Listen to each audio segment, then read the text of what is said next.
Welcome to General Chemistry 1. My name is Mr. Ferguson, and this is General Chemistry 1.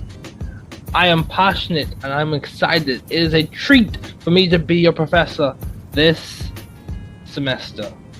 General Chemistry 1, it provides a basis and a foundation for analytical chemistry, biochemistry, organic chemistry, and physical chemistry. General Chemistry 1, it gives you the skills, tools, and acumen that you need to pursue your future careers. General Chemistry 1. My name is Mr. Ferguson. I am an adjunct faculty member at the University of Bahamas. Just before we get started, I want to remind everyone, you are not alone. This is an academic community. Remember to get help when needed. Reach out to the university services if needed. Never give up. Keep trying. We are here to help you be ethical, intelligent, and successful scientists. However, at the end of the day, you must be responsible, ethical, and hardworking.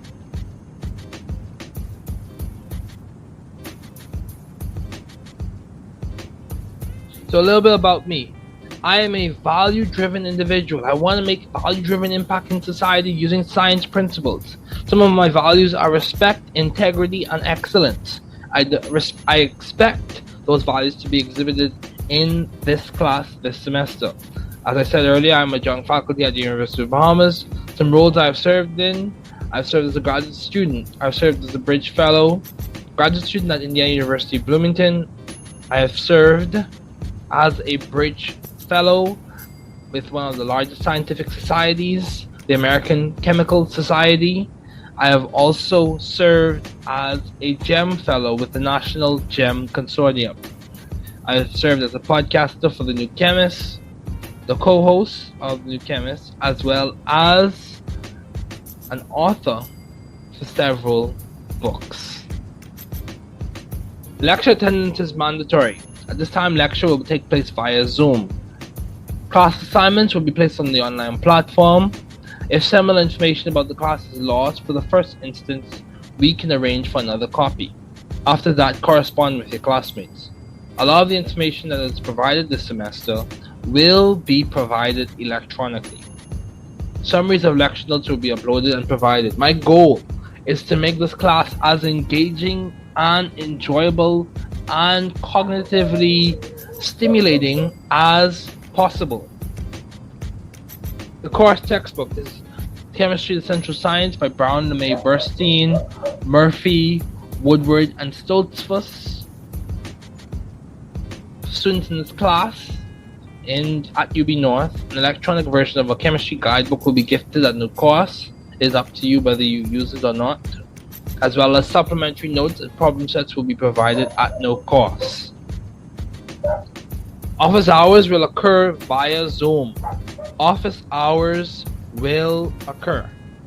Try not to fall behind to make the class for you a more enjoyable experience. Regrading is not the ideal scenario, but if needed, it can occur. The grader and I will discuss any possible regrades, and it will be reassessed entirely if a regrade opportunity is granted. Also, a 2-page justification of why must be written and emailed to the professor. There will be 3 exams, each worth 150 points. Each exam will be 50 multiple choice, each worth 2 points, and there will be 5 short answers, each worth 10 points. The dates for the exams are September 21st, October 26th, and November 23rd this semester. Only medical absences approved by the university are allowed. Any other absence will be a 0 and you can drop your lowest grade. Look at the syllabus for the dates. Quizzes will be given at the beginning of the week. Each week they will be released electronically. This starts August 29th. If this changes, I will let you know. And it ends November 21st. These dates are subject to change. Quizzes will be 10 questions, each worth 0.5 points. The points will be added at the end of the semester.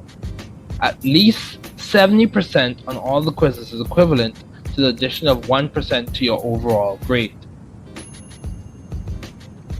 That's the equation to calculate what percent will be added to your overall grade. There is UCI OpenCourseWare. These lectures can be found on YouTube. There is MIT OpenCourseWare.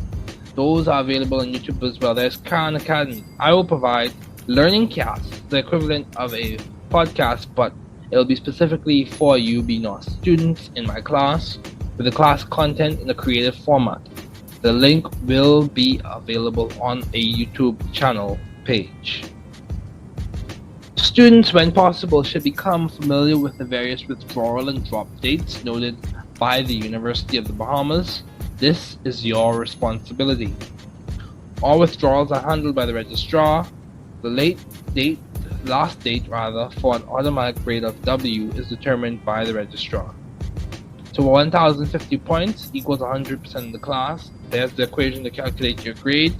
Collaboration and teamwork is allowed on homework.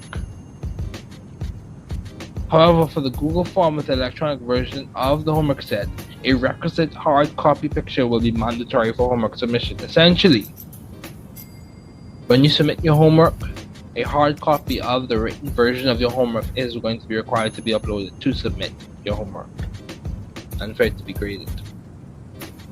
Some of the topics we will talk about this semester. We will talk about wave-particle duality of light. That's just a fancy way to say light exists as a wave and it also exists as particles. And those particles are quantized as photons. We will also talk about atomic spectroscopy and line spectra. So there are different types of line spectra. We could go on, we could talk about the Balmer series, the Lyman series, the Paskin series. We can also talk about different models of atomic spectra with the Bohr model. And I'm going to show you a nice creative way I came up with you to practice writing your Bohr model structures. We will have a problem solving session. That will be the exam. We will discuss the Bohr model by Niels Bohr and orbital diagrams. We will discuss Lewis structures by Gilbert N. Lewis, molecules and polyatomic ions. We will discuss resonance structures. So those three topics right there, they kind of give you a foundational basis to the Bohr model, Lewis structures, and resonance structures. They give you a basis for understanding chemical reactivity and chemical reactions. We'll discuss that later on. So for the week of October 10th to the October 14th, we will have problem solving sessions. On October 10th, there is no class. However, during the week of October 10th to the October 14th, on the Wednesday of that week, there will be an exam. So you can use that no class day to catch up on homework, relax, and prepare for your exam. For the weeks of October 17th to the 21st, and October 24th to the 28th, we will discuss thermodynamics. We will discuss thermochemical equations, explain exothermic and endothermic processes. Those are some of the things we will discuss. We will also discuss in the ensuing weeks thermochemical equations, Hess's law, Born enthalpies, the Born-Haber cycle, which is basically a named description of how ionic compounds form in which they transition or change states. In the process of them changing states, they are ionized, and those ions combine together to form a crystalline lattice. And then we will have a problem-solving session, and exam 3, and then we will have the final exam. So, if you feel overwhelmed from just this, be encouraged. The goal is not to make you feel overwhelmed.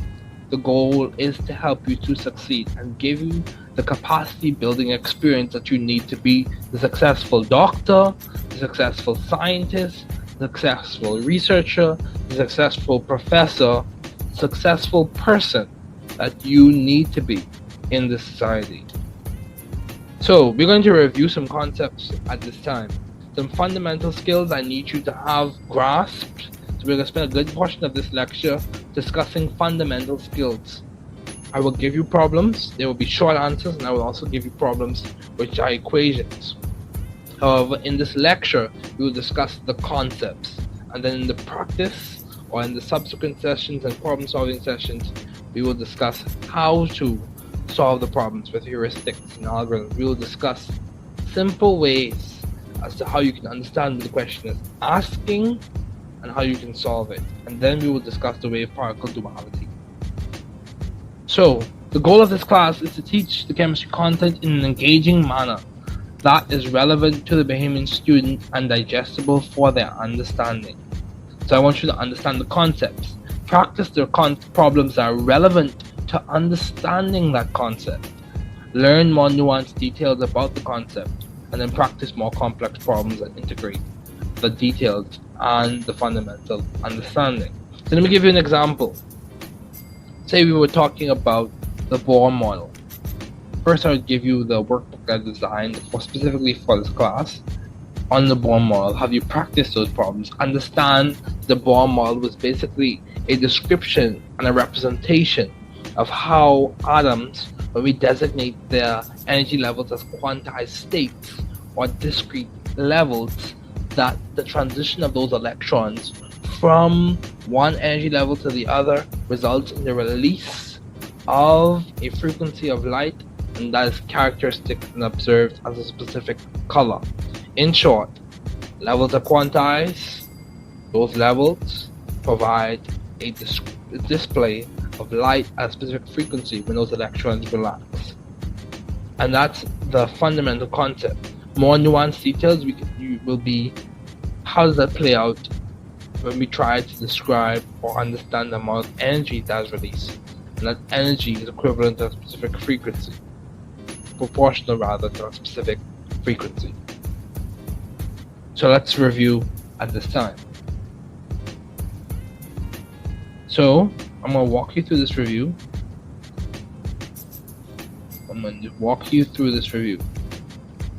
So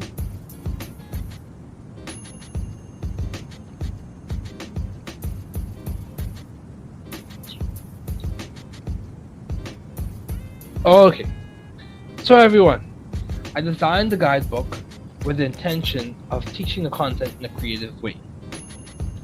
And we're going to walk through this content and we're going to walk through the equations.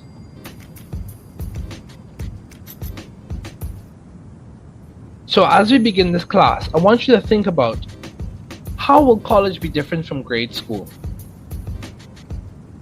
I want you to stop and think about this. I know for me personally, college required a higher level of engagement, a higher level of time management skills, and a higher level of dedication to my studies. What do you think it requires to be successful in college?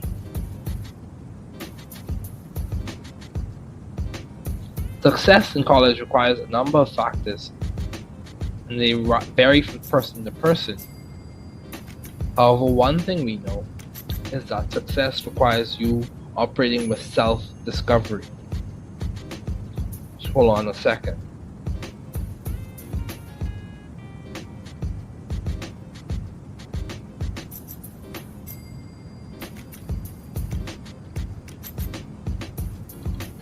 Let's continue. How well do you expect to do in your first few semesters here? And how do you plan to aim for that success? As a science student and a former science student, because we're all learning this here, as a science student when I was an undergrad, one of the things that stood out to me was you must schedule your time and you must manage your time well.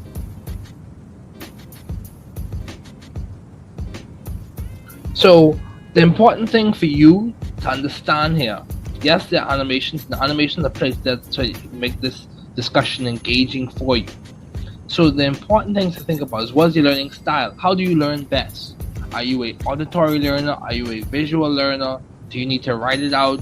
Do you need to use programs like Quizlet, Kahoot, Anki? All of those things, they are important, and you need to know what works best for you.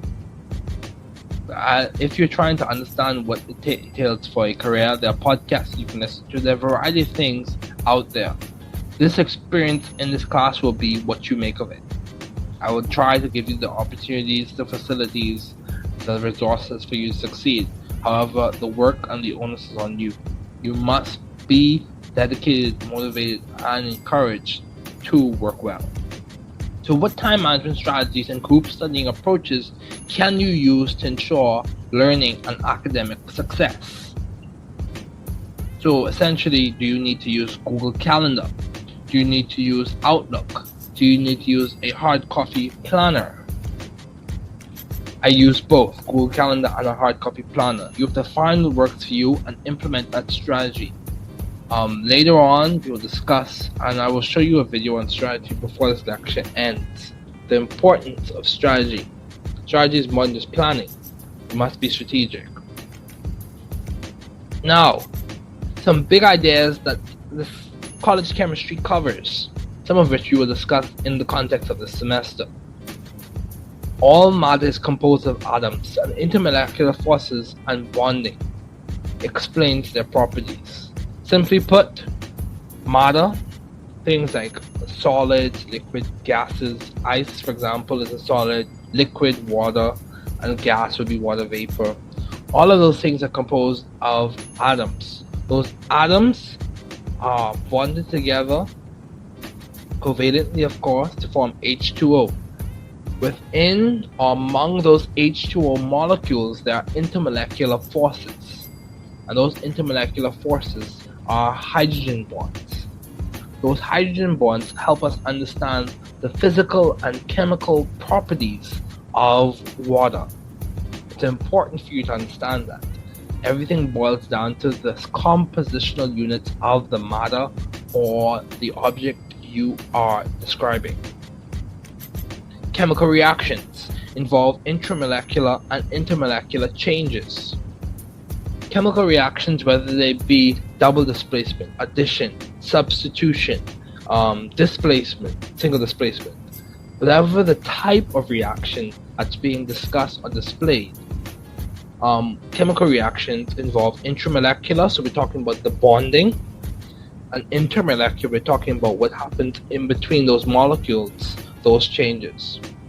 So molecular collisions, molecular geometry, and the approach between molecules influences the speed of those reactions. So you also have thermodynamics and kinetics. They provide a lot of insight into physical and chemical changes. So thermodynamics is like one end of the seesaw, and kinetics is the other end of the seesaw. They are distinct, yet they coincide at points. Thermodynamics basically explains how heat and disorder plays or functions in chemical reactions. Kinetics explains how fast reactions occur and why they occur fast and what causes them to go fast, whether it be their orientation, their proximity, or their number of collisions.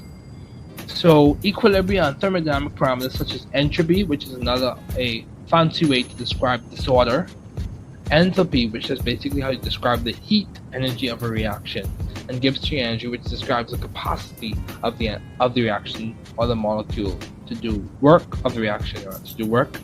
And those ideas, enthalpy, entropy, and Gibbs free energy, provide insight into a reaction's thermodynamic potential, whether it's thermodynamically favorable or not. Another way to say that is whether it's spontaneous or not, or whether it will occur, or it's likely to occur or not. It gives us insight into the products that will form, and how fast those products will form. And those parameters also give us insight into how they form. So that's important to understand. So we will discuss in this review session, we will discuss matter, dimensional analysis, problem solving, and introduction, and we'll introduce the history of some chemistry pioneers. So let's talk about the scientific method. The scientific approach to information consumption and knowledge generation involves a scientific method. So what does that mean? The scientific method is the way scientists do science. Essentially, the way they operate, the way they think, the way they practice. If I was to give an analogy, the scientific method is how they operate. This figure below describes or shows an example or a version of how the process of thinking occurs for the scientific method. You have your observation, and then from your observation, whether you look at it physically, try to break it down chemically, you look at the hypothesis, which are basically your educated guesses about what is going on. And from there you run experiments. From those experiments you gain results.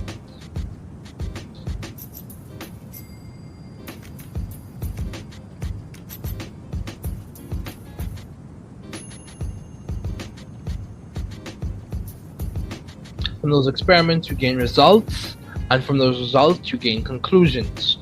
And after you've done that enough, those conclusions lead to a discovery.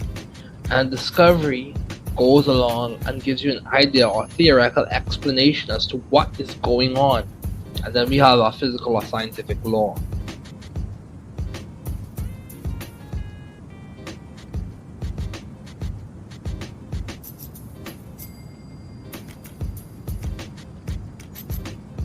So, a critical part of nature is energy, which is basically the capacity to do work or to cause change.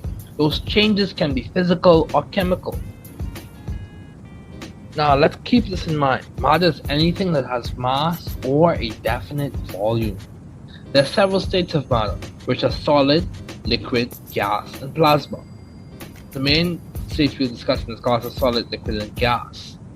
Matter undergoes different types of changes, and those changes can be physical or chemical. So a physical change involves changes that do not rearrange the intramolecular bonding arrangement or electron configuration. So what does that mean? When you're dealing with physical changes, we're not changing the bonding, we're not changing the ionic bonding or the covalent bonding. We're not changing how those atoms are connected together. We're not changing how those electrons are configured or arranged or distributed in the atom. We're only changing from the macroscopic view. This is a simple way to put it.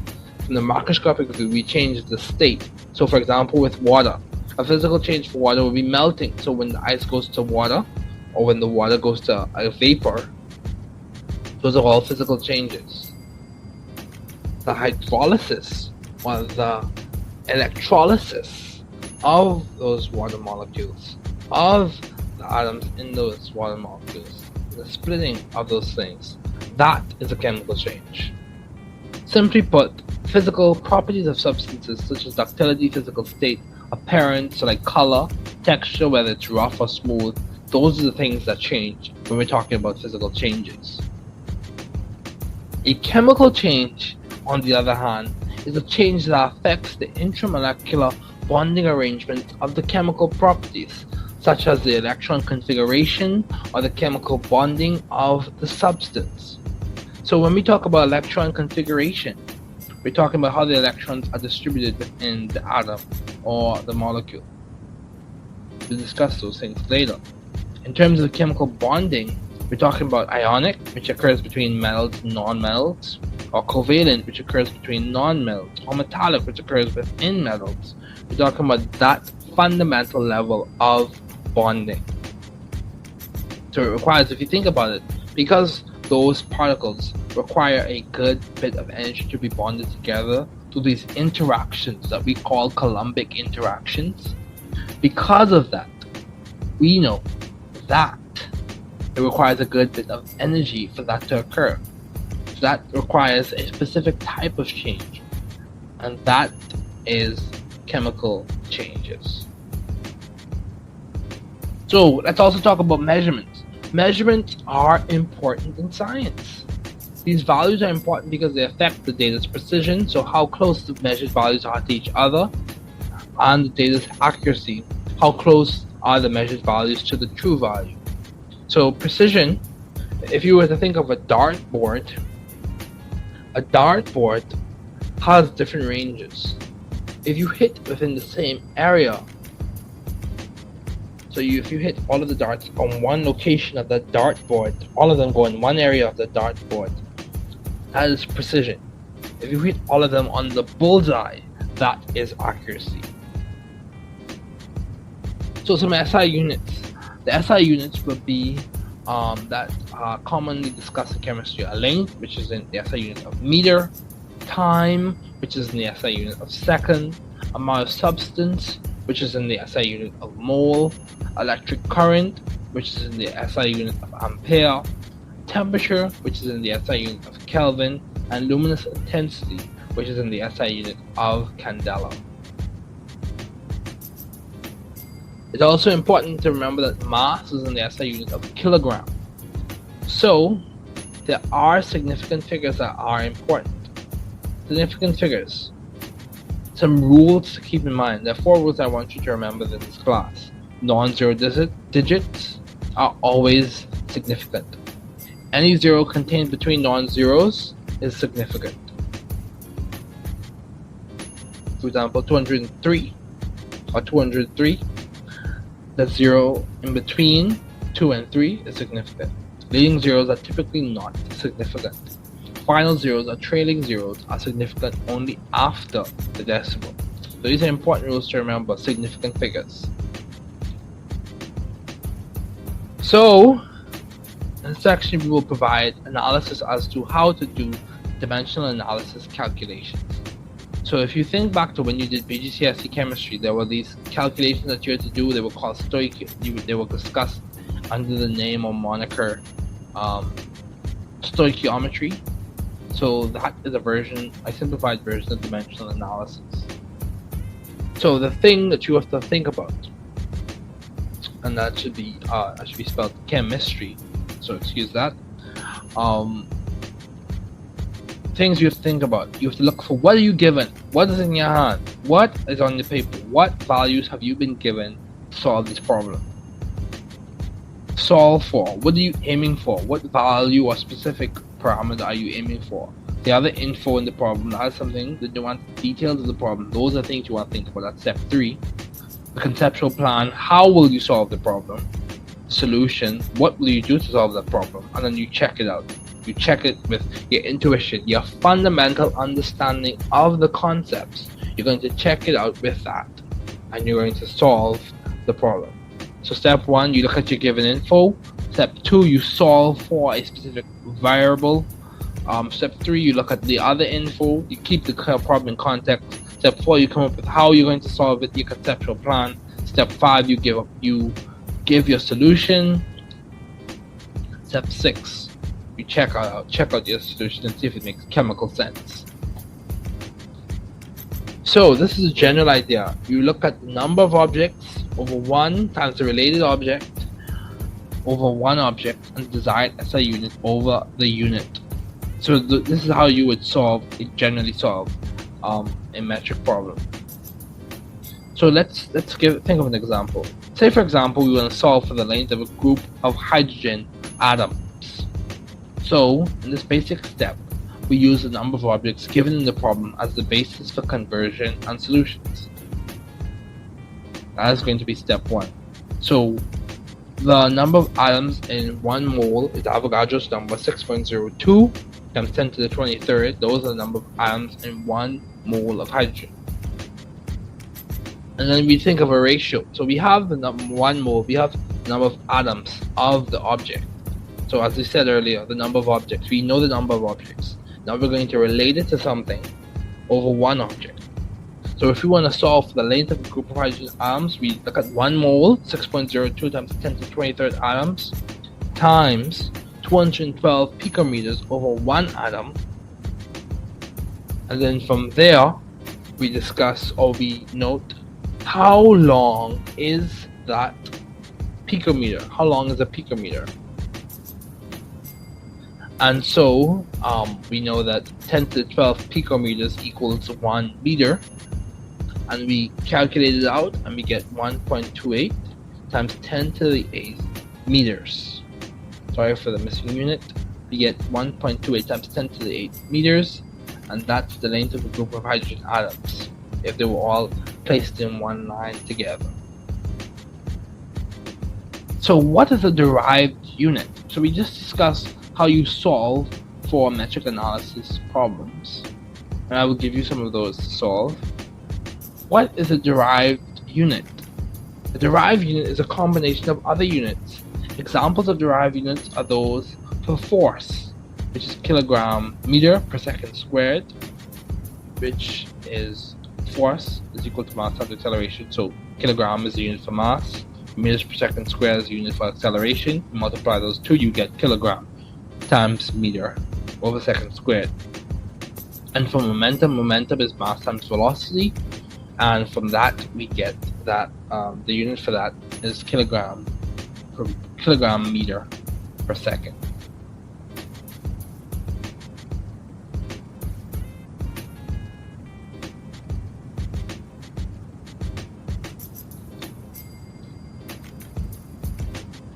So what is that? Now we're going to talk about, we're still discussing foundations. So we're going to now talk about what is an intensive property. An intensive property, intensive, independent of the amount of substance. So an intensive property is a property that's independent of the amount of substance. And it involves, an example of that is going to be density. So it's a characteristic property. It doesn't change depending on the amount that you have. It is the same no matter what amount of it you have. An extensive property is a property that does depend. So extend does depend on the amount of substance. An example of that is going to be mass. The mass of substance is dependent on the amount that you have. So, as we're still talking about foundations, these are things I need you to understand. This is the language, the jargon, the foundational ideas I need you to understand for us to do chemistry this semester. Regardless of the format, I need you to understand this. What type of substance is a compound? A compound is an example of a pure substance. So compounds of pure substances, an example of a pure substance is going to be sodium chloride, pure sodium chloride, crystalline sodium chloride. That's a compound made up of two different elements, and that is a pure substance, and it is a compound. What type of substance is an element? An element is a pure substance made up of one type of atom. So for example, sodium metal is an element. That's a pure substance. A sodium metal is an element. So what type of substance is carbon monoxide? I know you've heard of carbon monoxide poison, which is dangerous if you don't have proper facilities. What type of substance is carbon monoxide? Carbon monoxide is also a pure substance as a compound made of carbon and oxygen. What type of property is color?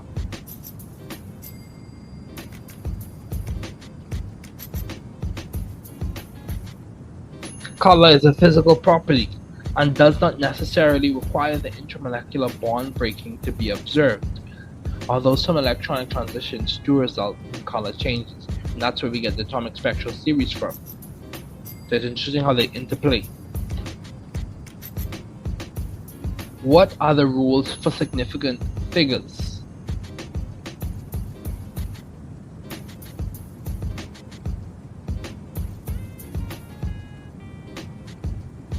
So if we look at the animation, we can see that all non-zero digits are significant, interior zeros are significant, leading zeros are not significant, trailing zeros after decimal point are significant. Trailing zeros before decimal point are significant, and avoid unclear notation such as trailing zeros before an implied decimal point. So let's keep going. What is an example of a game that combines the ideas of precision and accuracy?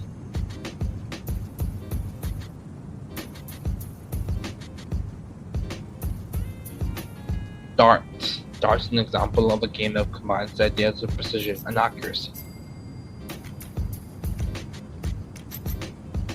Now let's talk about some more foundational concepts. We're going to talk about conservation laws. These are important to understand. These are foundational things that we're reviewing before we get into wave-particle duality. These are things I need you to understand well. So rewatch this video if you need to. Rewatch it again. I recommend you do it. Or at least watch it twice and take detailed notes. Design this in such a way so that it can be integrated, it can be engaging, it can be stimulating, it can be well understood. What are the foundational concepts I need you to know for this semester? So what is the law of conservation of mass? The law of conservation of mass states that the total mass of a substance in a closed system does not change, where there is neither generation or consumption in the system. Essentially it says, for mass is not created or destroyed. So what is the law of conservation of energy? Conservation laws, which are noted in the animation, they are classical. Conservation laws they are, or for the law of conservation of energy, energy is never created or destroyed. It's only transferred from one form to another. Heat energy to light energy. So keep that in mind. Now let's talk about some key scientists. I need you to know a few people. We gotta know a few people before we really delve deep into wave particle duality, because there's another group of people that I want you to know about. So who are all the scientists that have been presented so far? Why are their contributions so significant to chemistry? So Joseph Proust is important, I need you to know, and I will give you a worksheet with these people on it. Antoine Lavoisier is important. Joseph Proust is important. John Dalton is important. Albert Einstein is important. All of these people, let's talk about, for example, John Dalton. His atomic theory was pivotal to understanding mass and understanding key ideas with atomic mass. Even though it had to be refined, his ideas were fundamental, whether it be from the original founder or the original person who described Mahadan's compositional units, John Dalton. It's important. So what is the law of definite proportions? And this is where Joseph Proust comes in. The law of definite proportions refers to substance composition and classically states that specific compounds are always made of the same elements in the same ratio. This is true. H2O is H2O. It has a definite proportion. Two atoms of hydrogen with one atom of oxygen, and you see this in the balanced chemical equation. The balanced chemical equation is proof positive that the law of definite proportions is true in many instances, or in all instances, at this level. What is the law of multiple proportions? This is where John Dalton comes in. The law of multiple proportions basically states that two atoms, C and D, when combined together for a compound, the ratio of D to the one compound, in the one compound rather, to the ratio of D in the other compound will be a definite ratio. So for example, let's make this more concrete. So law of multiple proportions is basically two atoms. So let's talk about hydrogen and oxygen. So let's think about that. When combined to form a compound, water, the ratio of oxygen in compound 1 and the ratio of oxygen in another compound will be a definite ratio. So for example, ratio of oxygen in water to the ratio of oxygen in magnesium oxide will be a definite ratio. It will be 1 to 1. What made Dalton's atomic theory significant? So Dalton, as you see on the graphic, some of his ideas which have been refined. Each element is composed of tiny particles called atoms. All atoms of the same element have the same mass. Atoms combine in simple whole number ratios to form compounds. And he said that atoms of one element cannot change into other atoms of another element. We know that that is not the complete story. Number 4, the tenet of his atomic theory is not the complete story, because as we learned later on after John Dalton, with the Curie family, Marie Curie and her daughter Irene Joliot Curie, we learned that there's a thing called transmutation, in which you have one element being converted to another element, and that involves radioactivity and radioactive decay. So let's keep the big picture in mind. What made his atomic theory significant?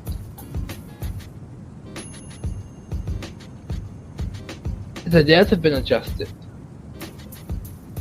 but his theory is significant because although some changes were made, his work laid a good foundation for chemistry research at the time and today, and understanding chemical reactions. Ladies and gentlemen, this shows the iterative nature of science, that we are constantly learning and developing new ideas using a dynamic scientific method. Who is J.J. Thomson? See, we're talking about people now. These are people you need to know about, people you need to meet, who you need to discuss, who you need to talk about with your colleagues. You need to understand what did they do. Who was J.J. Thomson, and what were some of his experimental findings on cathode rays? J.J. Thomson, whose work with cathode rays built up to the discovery of the electron. He was an English physicist who made profound discoveries on cathode rays and led to the discovery of the electron. He also proposed the plum pudding model, wherein he hypothesized that negatively charged electrons with small particles held within a positively charged pair via electrostatics. So he proposed the Plum-Pudding model, which is a common idea that you're introduced to when you're first discussing periodic properties. And his work led to the discovery of the electron. There's also Robert Millikan, who performed the famous Millikan oil drop experiment, which aided in determining the fundamental charge of a single electron. So who was Marie Curie? Marie Curie is a significant scientist that everyone should know about. She was a female scientist who won 2 Nobel Prizes, her and her husband. And one of her children also won a Nobel Prize. The Curie family's work on radioactivity led to a lot of progress, achievement, and identification of alpha particles, beta particles, and gamma rays. She won 2 Nobel Prizes in chemistry. And let's not forget the work of Rutherford, whose nuclear theory was foundational. He described most of the atom's mass and all of the positive charge as posit in the nucleus, or placed or situated in the nucleus. Who was Ernest Rutherford, and what were some components of his nuclear model? So Rutherford was a leading nuclear physicist whose work led to the further development of atomic theory. He served as the director of Cavendish Laboratory at Cambridge University. His nuclear theory had ideas around the following. For the atom, most of the mass and all of its positive charge is in the nucleus. Most of the volume of the atom is empty space, and the number of electrons and protons is equal to maintain an electrically neutral atom. So what does that mean? Most of the volume of the atom is empty space. That gives you an idea that the massiveness of the atom is situated in the nucleus. The mass of electrons is negligible in this course by convention. However, the mass of the neutron is 1 atomic mass unit, and the mass of the proton is 1 atomic mass unit. The number of electrons and protons is equal, typically the case in a stable neutral ground state element, and those are equal. Okay, who was James Chadwick, and what did he discover? James Chadwick was a British physicist who observed that the mass of the atom that was unaccounted for was due to the neutrons within the nucleus. His work led to the discovery of neutrons. So what is the mass of a proton and what is its charge?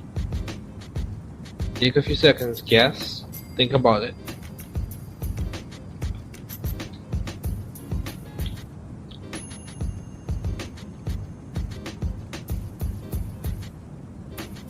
Protons have a mass of 1.67 times 10 to the minus 27 kilograms, or 1 atomic mass unit. We can discuss the relationship between kilograms and atomic mass unit in a problem-solving session. Remind me. Also, a proton has a relative charge of positive 1. What is the mass of an electron and what is its charge?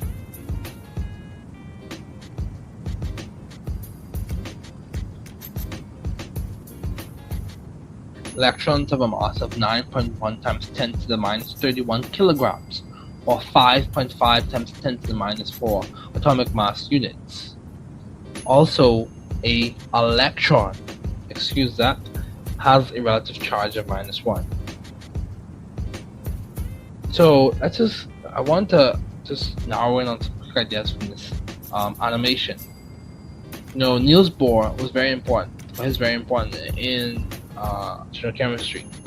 His idea of atomic spectroscopy involved the study of electromagnetic radiation emitted and absorbed by atoms. He postulated that each stationary state or orbits are fixed or quantized. He understood that electrons have stability, and when transitioning between orbits, radiation is emitted or absorbed. Although his model was initially successful, it was not a complete explanation, and it was replaced by a more developed quantum physics theory that addressed the wave-particle duality.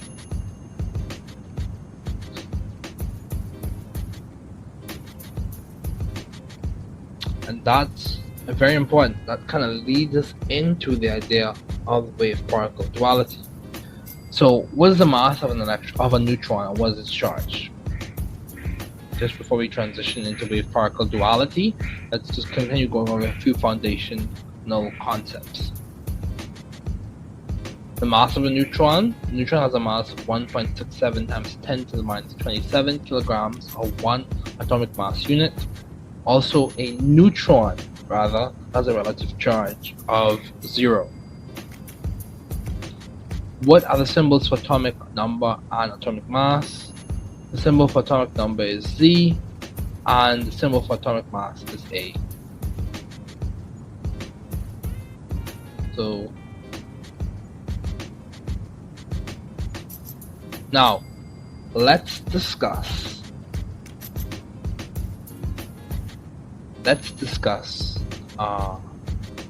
the wave-particle duality idea.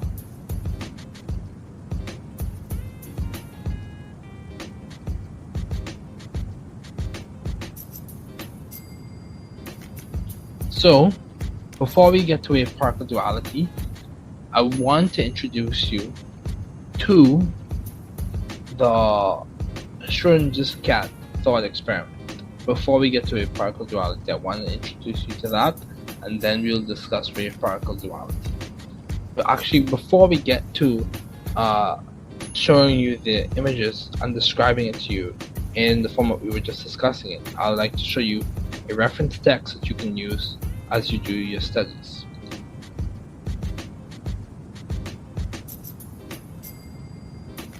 So this is Chemistry LibreText, and this is a very good resource, students. Chemistry LibreText provides you with a variety of different textbooks and resources that you can use to empower yourself to learn. So this is the Schrodinger's cat thought experiment, and it basically gives you an idea as to quantum strangeness, or the idea that quantum mechanical behavior is strange. It introduces the idea that things that equal probability of events occurring, but under observation, one is definite, or one is discretely known under observation, discretely known and observed. So let's go back to the PowerPoint. Now I want you to watch this video, and I'm going to turn my camera off and allow you to watch the video, and then we will continue with the lecture after the 2 videos.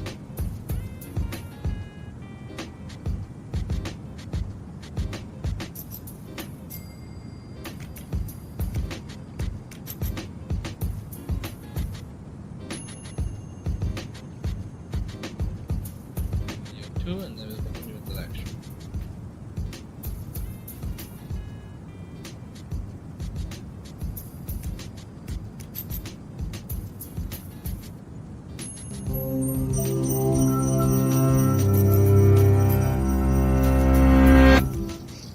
Austrian physicist Erwin Schrödinger is one of the founders of quantum mechanics, but he's most famous for something he never actually did, a thought experiment involving a cat. He imagined taking a cat and placing it in a sealed box with a device that had a 50% chance of killing the cat in the next hour. At the end of that hour, he asked, "What is the state of the cat?" Common sense suggests that the cat is either alive or dead. But Schrödinger pointed out that according to quantum physics, at the instant before the box is opened, the cat is equal parts alive and dead at the same time. It's only when the box is opened that we see a single definite state. Until then, the cat is a blur of probability, half one thing and half the other. This seems absurd, which was Schrödinger's point. He found quantum physics so philosophically disturbing that he abandoned the theory he had helped make and turned to writing about biology. As absurd as it may seem, though, Schrödinger's cat is very real. In fact, it's essential. If it weren't possible for quantum objects to be in 2 states at once, the computer you're using to watch this couldn't exist.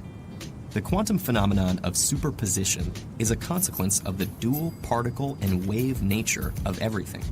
In order for an object to have a wavelength, it must extend over some region of space, which means it occupies many positions at the same time. The wavelength of an object limited to a small region of space can't be perfectly defined, though, so it exists in many different wavelengths at the same time. We don't see these wave properties for everyday objects because the wavelength decreases as the momentum increases, and a cat is relatively big and heavy. If we took a single atom and blew it up to the size of the solar system, the wavelength of a cat running from a physicist would be as small as an atom within that solar system. That's far too small to detect, so we'll never see wave behavior from a cat. A tiny particle like an electron, though, can show dramatic evidence of its dual nature. If we shoot electrons, one at a time, at a set of two narrow slits cut in a barrier, each electron on the far side is detected at a single place at a specific instant, like a particle. But if you repeat this experiment many times, keeping track of all the individual detections, you'll see them trace out a pattern that's characteristic of wave behavior. And this is what's referred to as the Young split experiment. We will get that later on in the semester. This is pointing to and hinting to one of the big ideas that we're going to discuss next lecture, which is wave-particle duality. A set of stripes, regions with many electrons separated by regions where there are none at all. Block one of the slits and the stripes go away. This shows that the pattern is a result of each electron going through both slits at the same time. A single electron isn't choosing to go left or right, but left and right simultaneously. This superposition of states also leads to modern technology. An electron near the nucleus of an atom exists in a spread-out wave-like orbit. Bring two atoms close together, and the electrons don't need to choose just one atom, but are shared between them. This is how some chemical bonds form. An electron in a molecule isn't on just atom A or atom B, but A plus B. As you add more atoms, the electrons spread out more, shared between. And we account for this. This basically is describing what we describe as probability distribution, which basically is a fancy way of saying electrons exist over a cloud or a region of space, not a one specific position. And this also hints at the idea of uncertainty, Heisenberg uncertainty, which basically describes that you cannot know with the same degree of accuracy the momentum or the position and the momentum of an electron at a specific point in time with the same level of accuracy. Between vast numbers of atoms at the same time. The electrons in a solid aren't bound to a particular atom, but shared among all of them, extending over a large range of space. This gigantic superposition of states determines the ways electrons move through the material, whether it's a conductor, or an insulator, or a semiconductor. Understanding how electrons are shared among atoms allows us to precisely control the properties of semiconductor materials like silicon. Combining different semiconductors in the right way allows us to make transistors on a tiny scale, millions on a single computer chip. Those chips and their spread out electrons power the computer you're using to watch this video. An old joke says that the internet exists to allow the sharing of cat videos. At a very deep level, though, the internet owes its existence to an Austrian physicist and his imaginary cat.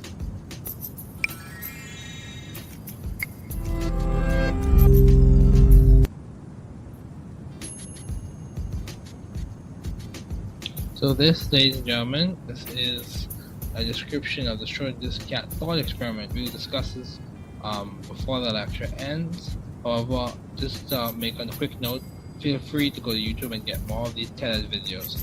If you find a video that you think is beneficial to the class, you can send me an email with a link, and I will, if it's an educational appropriate video, educationally and age appropriate video, I will look at it and determine whether it's appropriate for the class discussion at that time. So let's go back to the lecture.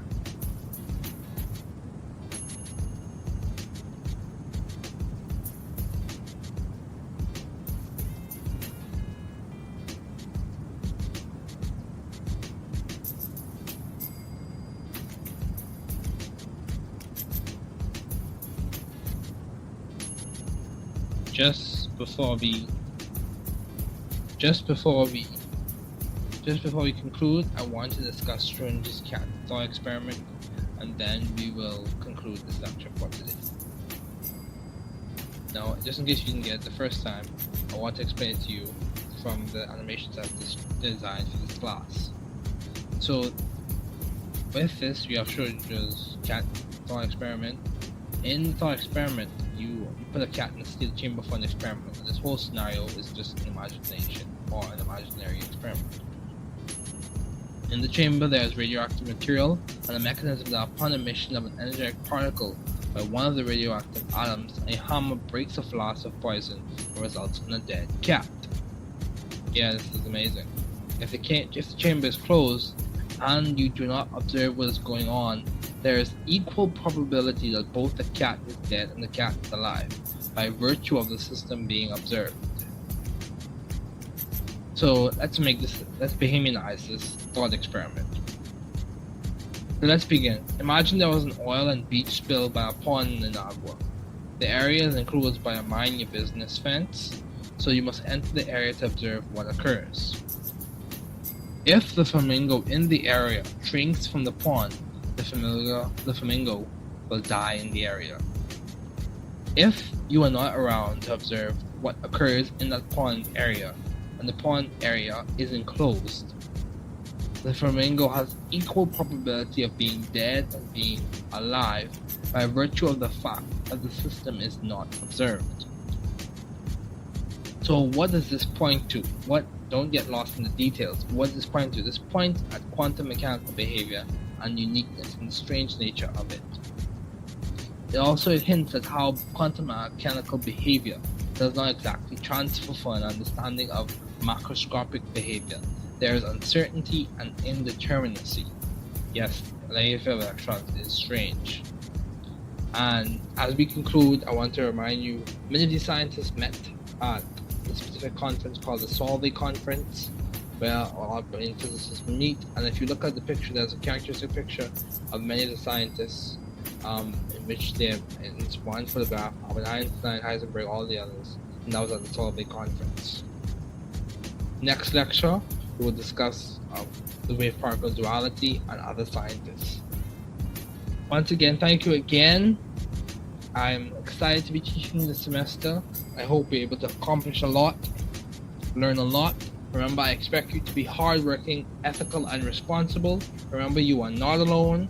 We are in this together. This is an academic community. However, you are responsible to be ethical, hardworking, and a good potential scientist. Be encouraged, be inspired, and see you next time for General Chemistry 1 lecture.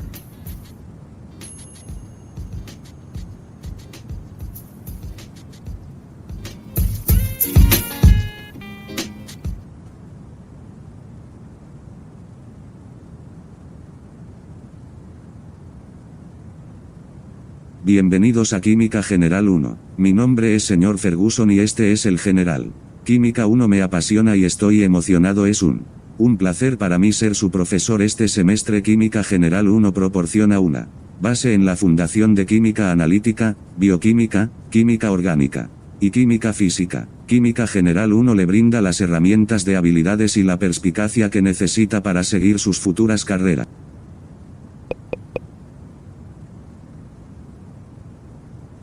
Química General 1. Mi nombre es Sr. Ferguson, soy adjunto, miembro de la Facultad de la Universidad de Bahamas. Justo antes de comenzar quiero recordarles a todos que no son solo esta es una comunidad académica. Recuerde obtener ayuda cuando sea necesario, alcanzar a los servicios de la universidad si es necesario, no rendirse nunca, sigue intentándolo. Estamos aquí para ayudarlo a ser un científico ético, inteligente y sin éxito. Sin embargo, al final del día debe ser responsable, ético o trabajador.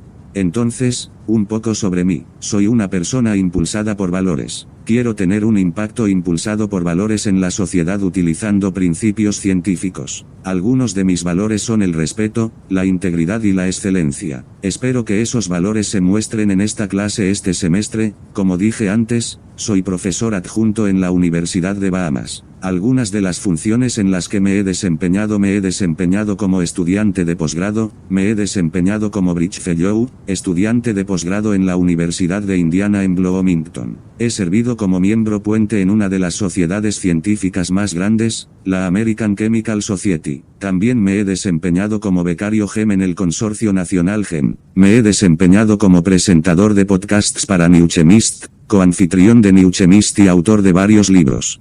La asistencia a clase es obligatoria. En este momento la conferencia se llevará a cabo a través de Zoom. Las asignaciones de clase se colocarán en la plataforma en línea. Si se pierde información similar sobre la clase para la primera instancia, podemos organizar otra copia. Después de eso, mantén correspondencia con tus compañeros de clase. Mucha de la información que se proporciona este semestre se proporcionará de forma electrónica. Se cargarán y proporcionarán resúmenes de las notas de las conferencias. Mi objetivo es hacer que esta clase sea lo más atractiva, agradable y cognitivamente estimulante posible. El libro de texto del curso es Química, la ciencia central de Brown, Burstein, Murphy, Woodward y Stoltzfus. A los estudiantes de esta clase en VNork se les regalará una versión electrónica de una guía de química sin costo alguno. Depende de ti si lo usas o no. Además, se proporcionarán conjuntos de problemas de notas complementarias sin costo alguno. El horario de oficina se realizará a través de Zoom. Se producirán horas de oficina. Intenta no quedarte atrás para que la clase sea para ti una experiencia más amena. La reclasificación no es el escenario ideal, pero si es necesario, puede ocurrir. El calificador y yo discutiremos cualquier posible recalificación, y se volverá a evaluar por completo si se me otorga la oportunidad de recalificar. También una justificación de 2 páginas de por qué, debe ser escrita y enviada por correo electrónico a la profesor. Habrá 3 exámenes con un valor de 150 puntos cada uno. Cada examen constará de 50 opciones múltiples, cada una con un valor de 2 puntos, y habrá 5 respuestas cortas cada una con un valor de 10 puntos. Las fechas de los exámenes son el 21 de septiembre, el 26 de octubre y el 23 de noviembre de este semestre, otoño de 2022. Solo se permiten ausencias médicas aprobadas por la universidad. Cualquier otra ausencia será un 0 y puede dejar su grado más bajo. Mira el plan de estudios para las fechas. Los cuestionarios se realizarán al comienzo de la semana y cada semana se publicarán electrónicamente. Esto comienza el 29 de agosto, si esto cambia les avisaré, y termina el 21 de noviembre. Estas fechas están sujetas a cambios. Los cuestionarios serán de 10 preguntas cada una con un valor de 0,5 puntos. Los puntos se sumarán al final del semestre. Al menos el 70% en todos los cuestionarios equivale a la adición del 1% a su calificación general. Aquí está la ecuación para calcular qué porcentaje se agregará a su calificación general. También hay material didáctico abierto de la UCI. Estas conferencias se pueden encontrar en YouTube. Hay cursos abiertos del MIT. Esos están disponibles en YouTube también. Está la Academia Khan. Proporcionaré transmisiones de aprendizaje, lecturecasts, el equivalente a un podcast y será especialmente para todos ustedes, los estudiantes de mi clase, con el contenido de la clase en formato creativo. El enlace estará disponible en la página de un canal de YouTube. Cuando sea posible, los estudiantes deben familiarizarse con las diversas fechas de retiro y abandono señaladas por la Universidad de las Bahamas. Esta es tu responsabilidad. Todos los retiros son manejados por el registrador. El registrador determina la última fecha para una calificación automática de W, por lo que 1050 puntos equivalen al 100% en la clase. Ahí está la ecuación para calcular tu calificación. Se permite la colaboración y el trabajo en equipo en las tareas. Sin embargo, para el formulario de Google de la versión electrónica del conjunto de tareas, se requerirá una imagen impresa obligatorio para la entrega exitosa de la tarea. Esencialmente, cuando envías tu tarea aún se requerirá que se cargue una copia de la versión escrita de su tarea para enviar su tarea. Algunos de los temas que hablaremos este semestre hablaremos sobre la dualidad onda-partícula de la luz. Esa es solo una forma elegante de decir que la luz existe como una onda y también existe como partículas, y esas partículas se cuantifican como fotones. También hablaremos sobre la espectroscopia atómica y el espectro de líneas, por lo que los diferentes tipos de espectros de líneas. Podríamos continuar, podemos hablar sobre la serie Balmer, la serie Lyman, la serie Paschen.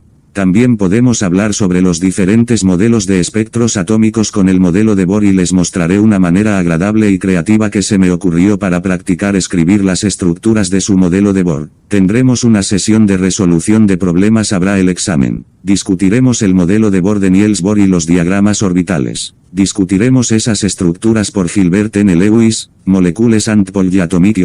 Discutiremos las estructuras de resonancia. Esos tres temas allí te brindan una base fundamental, el modelo de Bohr, las estructuras de Lewis y las estructuras de resonancia. Te brindan una base para comprender la reactividad química y las reacciones químicas. Hablaremos de eso más adelante. Para la semana del 10 al 14 de octubre tendremos sesiones de resolución de problemas. El 10 de octubre no hay clase. Sin embargo, durante la semana del 10 al 14 de octubre, el miércoles de esa semana, habrá un examen. Puedes usar ese día sin clases para ponerte al día con la tarea, relajarte y prepararte para tu examen, durante las semanas del 17 al 21 de octubre, el 24 de octubre. Al 28, hablaremos de termodinámica. Discutiremos las ecuaciones termoquímicas y explicaremos las ecuaciones exotérmicas y endotérmicas. Procesos. Esas son algunas de las cosas que discutiremos. También discutiremos en las próximas semanas, las ecuaciones termoquímicas, la ley de Hess, las entalpías de Bond, los ciclos de Born-Haber,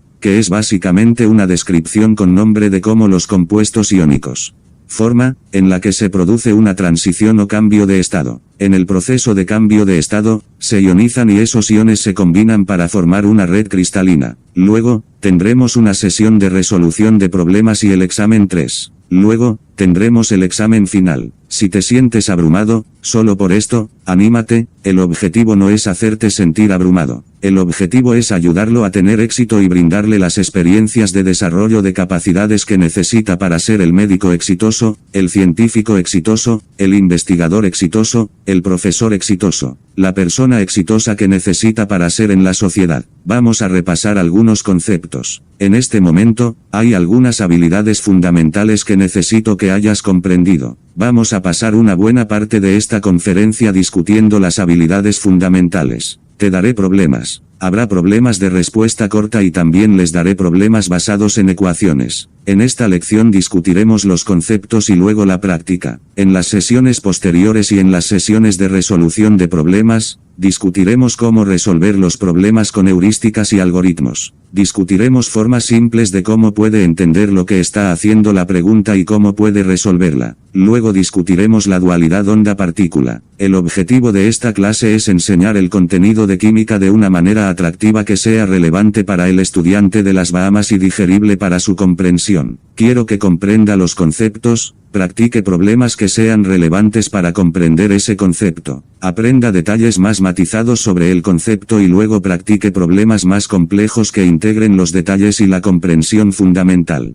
Permítanme darles un ejemplo. Supongamos que estábamos hablando sobre el modelo de Bohr primero. Les daría el libro de trabajo, lo diseñé específicamente para esta clase. En el modelo de Bohr, practiquen esos problemas. Entendiendo que el modelo de Bohr era básicamente una descripción y una representación de cómo los átomos que designamos y sus niveles de energía son estados cuantizados o niveles discretos. La transición de esos electrones de un nivel de energía a otro da como resultado la liberación de una frecuencia de luz y eso es característico y se observa como un color específico. En resumen, los niveles están cuantificados y esos niveles proporcionan una visualización de luz en frecuencias específicas cuando esos electrones se relajan, y ese es el concepto fundamental. Los detalles más matizados involucrarían cómo se desarrolla eso cuando tratamos de describir o comprender la cantidad de energía que se libera, y cómo esa energía es equivalente a una frecuencia específica, o proporcional a una frecuencia específica. Así que repasemos en este momento. Voy a guiarte a través de esta revisión. Entonces, bien, todos diseñé la guía con la intención de enseñar el contenido de una manera creativa, y vamos a repasar este contenido. Vamos a caminar a través de las ecuaciones. Entonces, al comenzar esta clase, quiero que pienses en cómo la universidad será diferente del grado escuela. Quiero que te detengas y pienses en esto. Personalmente, sé que la universidad requería un mayor nivel de compromiso, un mayor nivel de habilidades de gestión del tiempo y un mayor nivel de dedicación a mis estudios. ¿Qué crees que se necesita para ser éxito en la universidad? el éxito en la universidad requiere una serie de factores y varían de persona a persona. Sin embargo, una cosa que sabemos es que el éxito requiere que operes con autodescubrimiento. Solo espera un segundo. Continuemos. ¿Qué tan bien espera hacerlo en sus primeros semestres aquí y cómo planea apuntar a ese éxito? Como estudiante de ciencias y ex estudiante de ciencias, porque aquí todos somos aprendices. Como estudiante de ciencias, cuando era estudiante de pregrado, una de las cosas que me dijeron fue que debes programar tu tiempo y debes administrar bien tu tiempo. Entonces, lo importante que debe entender aquí, sí, las animaciones están colocadas para que esta discusión sea interesante para usted. Entonces, lo importante en lo que debes pensar es cuál es tu estilo de aprendizaje. ¿Cómo aprendes mejor? ¿Eres un aprendiz auditivo? ¿Eres un aprendiz visual? ¿Necesitas escribirlo? ¿Necesitas usar programas como Quizlet, Kahoot, Anki? Todas esas cosas son importantes y necesita saber qué funciona mejor para usted. Si está tratando de entender lo que implica para una carrera, hay podcasts que puede escuchar sobre una variedad de cosas. Esta experiencia en esta clase será lo que tú hagas de ella. Trataré de brindarle las oportunidades, las instalaciones, los recursos para que tenga éxito. Sin embargo, el trabajo y la responsabilidad están en usted. Debe estar dedicado, motivado y alentado a trabajar bien. Entonces, ¿qué estrategias de gestión del tiempo y enfoques de estudio en grupo puede utilizar para garantizar el aprendizaje y el éxito académico? Entonces, esencialmente, ¿necesitas usar Google Calendar? ¿Necesitas usar Outlook? ¿Necesita usar un planificador impreso? Utilizo Google Calendar y un planificador impreso. Tienes que encontrar trabajos para ti e implementar esa estrategia. Más adelante hablaremos de la estrategia y te mostraré un video sobre la estrategia. Consulta YouTube en Harvard Business Review, antes de que termine esta conferencia. La importancia de la estrategia es más que la planificación. Debe ser estratégico. Ahora, algunas grandes ideas que cubre esta química universitaria, algunas de las cuales se discutirán en el contexto del semestre. Toda la materia está compuesta por átomos y las fuerzas intermoleculares y los enlaces explican sus propiedades. En pocas palabras, la materia como sólido, líquido, gases, hielo, por ejemplo, es un estado sólido, líquido es agua y gas sería vapor de agua. Todas esas cosas están compuestas de átomos. Esos átomos están unidos entre sí de forma covalente, por supuesto, para formar H2O dentro o entre esas moléculas de H2O que son fuerzas intermoleculares y esas fuerzas intermoleculares son enlaces de hidrógeno. Esos enlaces de hidrógeno nos ayudan a comprender las propiedades físicas y químicas del agua. Es importante que entiendas que todo se reduce a estas unidades compositivas de la materia o del objeto que estás describiendo. Las reacciones químicas implican cambios intramoleculares e intermoleculares. Reacciones químicas, ya sean de doble desplazamiento, adición, sustitución, desplazamiento simple o cualquiera que sea el tipo de reacción que se esté discutiendo o mostrando. Las reacciones químicas implican cambios intramoleculares, por lo que estamos hablando de la unión, y los cambios intermoleculares estamos hablando de lo que sucede entre esas moléculas, esos cambios. Entonces, las colisiones moleculares, la geometría molecular y el acercamiento entre las moléculas influye en la velocidad de esas reacciones. Así que también tienes la termodinámica y la cinética. Proporcionan mucha información sobre los cambios físicos y químicos, por lo que la termodinámica es como un extremo del balancín y la cinética es como el otro extremo del balancín. Son distintos y coinciden en puntos. La termodinámica básicamente explica cómo el calor y el desorden juegan o funcionan en las reacciones químicas. La cinética explica qué tan rápido ocurren las reacciones, por qué ocurren rápido y qué las hace ir rápido, ya sea su orientación, su proximidad o la cantidad de colisiones. Entonces, el equilibrio, los parámetros termodinámicos como la entropía, que es otra forma elegante de describir el desorden, la entalpía, que es básicamente cómo se describe la energía térmica de una reacción, y la energía libre de Gibbs, que describe la capacidad de la reacción o la molécula para hacer trabajo de reacción para trabajar y esas ideas. La entropía y la energía libre de Gibbs brindan información sobre el potencial termodinámico de las reacciones, ya sea diferente que sea favorable o no. Otra forma de decir eso es si es espontáneo o no, si ocurrirá o si es probable que ocurra o no. Nos da una idea de los productos que se formarán, qué tan rápido se formarán esos productos, y esos parámetros también nos dan una idea de cómo se forman. Así que eso es importante de entender. discutiremos en esta sesión de revisión. Discutiremos la materia, el análisis dimensional, la resolución de problemas y las introducciones. Presentaremos brevemente la historia de algunos pioneros de la química. Entonces, hablemos del método científico. El enfoque científico del consumo de información y la generación de conocimiento implica el método científico. Entonces, ¿qué significa eso? El método científico es la forma en que los científicos hacen ciencia, esencialmente la forma en que operan, la forma en que piensan, la forma en que practican. Es como si fuera a dar una analogía, el método científico es la forma en que operan. Esta figura a continuación describe y muestra un ejemplo o una versión de cómo ocurre el proceso de pensamiento. Ver vídeo de YouTube, para el método científico. Tienes tu observación, y luego, a partir de tu observación, ya sea que la mires físicamente, intentas descomponerla químicamente, miras la hipótesis, que es básicamente tu suposición informada sobre lo que está sucediendo, y desde allí realizas experimentos. De esos experimentos obtienes resultados, de esos experimentos obtienes resultados y de esos resultados obtienes conclusiones. Después de haber hecho eso lo suficiente, esas conclusiones conducen a un descubrimiento. El descubrimiento dura mucho tiempo y te da una idea o una explicación teórica de lo que está pasando y luego tenemos nuestra ley física o científica. Entonces, una parte crítica de la naturaleza es la energía, que es básicamente la capacidad de hacer trabajo o causar cambios. Esos cambios pueden ser físicos o químicos. Ahora bien, tengamos esto en mente: materia es cualquier cosa que tiene masa o un volumen definido. Hay varios estados de la materia que son sólido, líquido,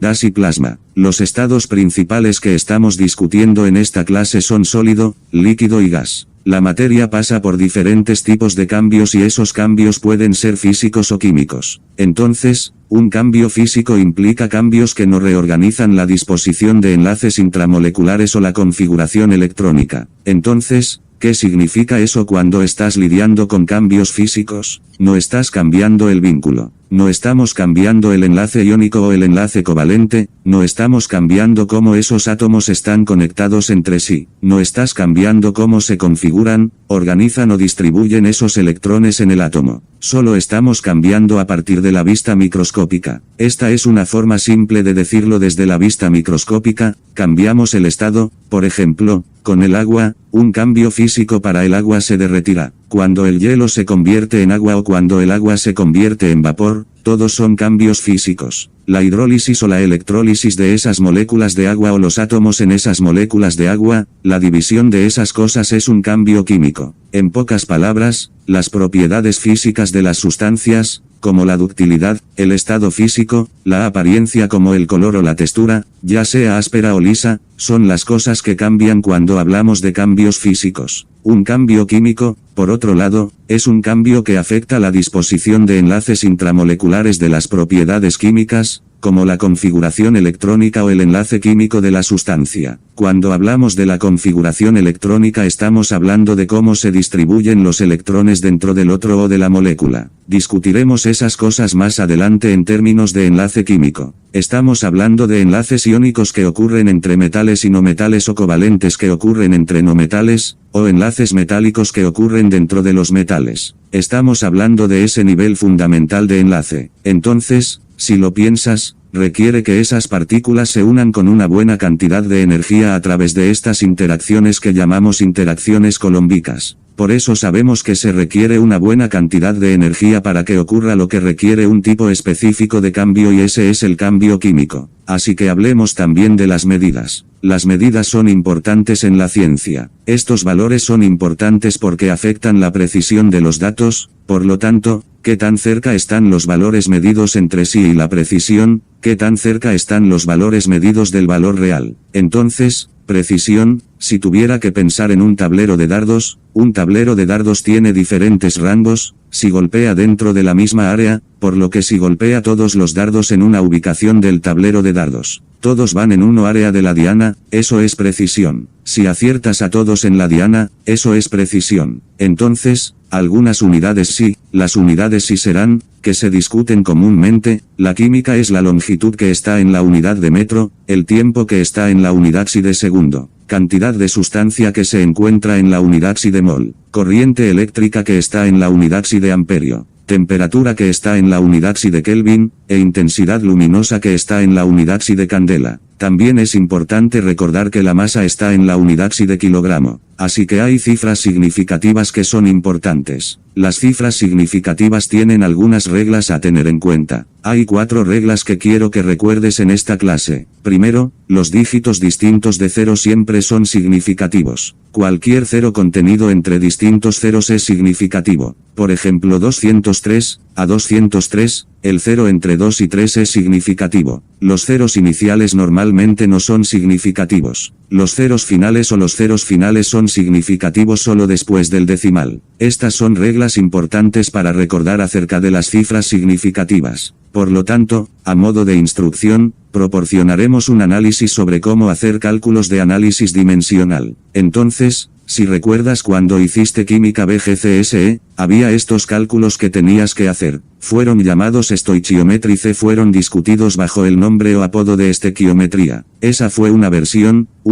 simplificada del análisis dimensional. Así que lo que tienes que pensar y que debería deletrearse química, así que disculpe eso. Cosas en las que tienes que pensar, tienes que buscar uno. ¿Qué te dan? ¿Qué tienes en la mano? ¿Qué hay en el papel? ¿Qué valores te han dado para resolver este problema? Resuelva qué busca, o qué valor o parámetros específicos busca. La otra información y la problema que tiene algo. Los detalles matizados del problema son cosas en las que estás pensando. Paso 3. Un plan conceptual sobre cómo resolverá el problema. La solución o qué harás para resolver ese problema, y luego lo compruebas con tu intuición, tu comprensión fundamental de los conceptos, lo compruebas con eso, y vas a resolver el problema. Así que en el paso 1 tendrás que dar información, en el paso 2 resuelves una variable específica, en el paso 3 miras la otra información, mantienes el problema en contexto excepto antes de pensar en cómo vas a resolver con su plan conceptual. El paso 5 se da por vencido, da su solución y el paso 6 revisa su solución y ve si tiene sentido químico. Entonces, esta es una idea general, observa la cantidad de objetos sobre una vez el objeto relacionado sobre un objeto y desea, digamos, unidad sobre la unidad. Entonces, así es como lo resolverías. Generalmente resuelve un problema métrico, así que pensemos en un ejemplo. Por ejemplo, queremos resolver la longitud de un grupo de átomos de hidrógeno. Por lo que en este paso básico usamos la cantidad de objetos dados en el problema como base para la conversión y las soluciones será el primer paso, por lo que el número de elementos en un mol es el número de Avogadro 6.02x1023. Ese es el número de iones en un mol de hidrógeno. Luego, pensamos en una proporción, así que tenemos uno más, tenemos el número de átomos del objeto, así que, como dijimos antes, el número de objetos, sabemos el número de objetos, ahora lo relacionaremos con algo sobre un objeto. Así que si queremos resolver la longitud de un grupo de átomos de hidrógeno, miramos un mol 6.02x1023 átomos por 212 picómetros sobre un átomo, y luego a partir de ahí discutimos o anotamos cuánto mide ese picómetro. ¿Cuánto mide un picómetro? Sabemos que 10-12 picómetros equivalen a un metro, lo calculamos y obtenemos 1,28 por 18 metros. Perdón por la unidad faltante, obtenemos 1,28 por 18 metros, y esa es la longitud de un grupo de átomos de hidrógeno si se colocaran todos juntos en una línea. Entonces, ¿qué es una unidad derivada? Así que acabamos de discutir cómo resolver problemas de análisis métrico y le daré algunos de ellos para resolver. ¿Qué es una unidad derivada? Una unidad derivada es una combinación de otras unidades. Ejemplos de unidades derivadas son las de fuerza, que es kilogramo metro por segundo cuadrado, que es fuerza, que es igual a masa por aceleración. Entonces, el kilogramo es la unidad de masa, los metros por segundo al cuadrado son la unidad de aceleración. Multiplica esos dos y obtienes kilogramo por metro por segundo al cuadrado y para el momento es masa por velocidad y de eso obtenemos que la unidad es kilogramo metro por segundo. Entonces, ¿qué es eso? Ahora vamos a hablar de que todavía estamos discutiendo los fundamentos, así que ahora vamos a hablar de qué es una propiedad intensiva intensiva, independiente de la cantidad de sustancia. Entonces, cuando las propiedades intensivas son una propiedad que es independiente de la cantidad de sustancia e involucra o un ejemplo de eso será la densidad. Entonces es una propiedad característica, no cambia dependiendo de la cantidad que tengas. Es lo mismo sin importar la cantidad que tengas. Una propiedad extensiva es una propiedad que depende, por lo tanto, depende de la cantidad de sustancia. Un ejemplo de eso será la masa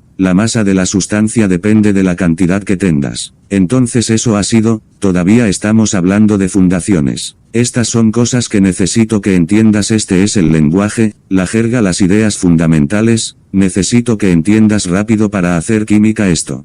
Semestre, independientemente del formato. Además, solo necesita comprender qué tipo de sustancia es un compuesto. Un compuesto es un ejemplo de una sustancia pura. Para componer, una sustancia pura es, un ejemplo de una sustancia pura va a ser el cloruro de sodio. Cloruro de sodio puro, cloruro de sodio cristalino, que es un compuesto formado por dos elementos diferentes, y que es una sustancia pura es un compuesto. ¿Qué tipo de sustancia es un elemento? Un elemento es una sustancia pura formada por un tipo de átomo, por ejemplo, el sodio metálico es un elemento que es una sustancia pura. Un sodio metálico es un elemento. Entonces, ¿qué tipo de sustancia es el monóxido de carbono? Sé que has oído hablar del envenenamiento por monóxido de carbono, que es peligroso si no tienes las instalaciones adecuadas. ¿Qué tipo de sustancia es el monóxido de carbono? El monóxido de carbono también es una sustancia pura como un compuesto hecho de carbono y oxígeno. ¿Qué tipo de propiedad es el color? El color es una propiedad física y no necesariamente requiere que se observe la ruptura del enlace intermolecular, aunque algunas transiciones electrónicas dan como resultado cambios de color y de ahí es de donde obtenemos la serie espectral atómica. Es interesante cómo interactúan. ¿Cuáles son las reglas para las cifras significativas? Entonces, si observa la animación, podemos ver que todos los dígitos que no son ceros son significativos, los ceros interiores son significativos, los ceros iniciales no son significativos. Los ceros comerciales después del punto decimal son significativos, evite la notación como ceros finales antes de un punto decimal implícito. Así que sigamos. ¿Cuál es un ejemplo de un juego que combina las ideas de precisión y exactitud? Dardos. Dardos es un ejemplo de un juego que combina ideas de precisión y exactitud. Ahora hablemos de algunos conceptos fundamentales más. Vamos a hablar sobre las leyes de conservación. Es importante entender que son cosas fundamentales que estamos revisando antes de entrar en la dualidad onda-partícula. Estas son cosas que necesito que entiendas y entiendas bien para volver a ver este vídeo. Si es necesario lo vemos de nuevo, te recomiendo que lo hagas. Al menos míralo 2 veces y toma notas detalladas. Diseñé esto de tal manera que se pueda integrar. Puede ser atractivo, puede ser estimulante, puede ser bien entendido. ¿Cuáles son los conceptos fundamentales que necesito que sepas para el semestre? Entonces, ¿cuál es la ley de conservación de la masa? El sistema cerrado no cambia si es generación o consumo, en el sistema esencialmente dice que la masa nunca se crea ni se destruye. Lo mismo ahora, hacia la ley de conservación de la energía. Las leyes de conservación que se indican en la animación son leyes de conservación clásicas, son de una ley de conservación de la energía. La energía nunca se crea ni se destruye, solo se transfiere de una forma a otra. Energía de calor a energía de luz, así que tenlo en cuenta. Ahora hablemos de algunos científicos clave. Necesito que conozcas a algunas personas. Necesitamos conocer a algunas personas antes de profundizar en la dualidad onda-partícula, porque hay otro grupo de personas que quiero que conozcas. Entonces, ¿quiénes son todos los científicos que he representado hasta ahora? ¿Por qué la contribución tan significativa a la química de Joseph Proust es importante? Solo el proceso de un tal John Dalton es importante. Albert Einstein es importante. Todas estas personas, vamos a hablar. Hablemos, por ejemplo, de John Dalton. Su teoría de la atómica, su teoría atómica fue fundamental para comprender la masa, comprender las ideas clave con la masa atómica.